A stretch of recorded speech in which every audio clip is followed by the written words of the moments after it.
Hello hi friends, எல்லோரும் எப்படி இருக்கீங்க? நல்லா இருக்கீங்களா? இன்றைக்கி ஒரே ஒரு இன்ஃபர்மேஷன் கண்டிப்பாக நான் சொல்லி ஆகணுங்கிறதுக்காண்டி தாங்க இந்த வீடியோ போட்டேன். அதாவது வேறு ஒன்றும் இல்லைங்க. அதாவது பேரண்ட்ஸ் தயவு செஞ்சு பசங்கள்கிட்ட ஸ்கூட்டியோ இல்லை பைக்கோ எதுவுமே கொடுக்காதீங்க. இப்போ பார்த்தீங்கன்னா நிறைய ஆக்சிடென்ட் ஆகிட்டு இருக்குது. அது மெயின் காரணம் என்ன அப்படின்னா, இந்த மாதிரி ஸ்கூல் பசங்கள்கிட்ட வந்து வண்டி கொடுக்குறதுனால தான்.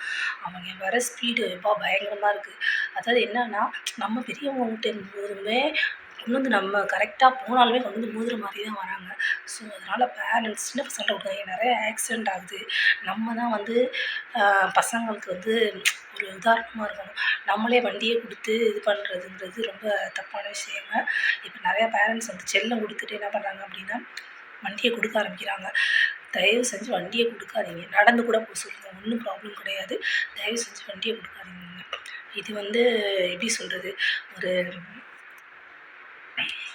ஒரு நல்ல கருத்துக்கள்னு சொல்கிறத விட இப்போ நிறைய ஆக்சிடென்ட் ஆகுது. ஸோ அது வந்து நம்ம தவிர்க்கணும் அப்படிங்கிறதுக்காண்டி தான் அந்த மெசேஜை நான் போடுறேன்.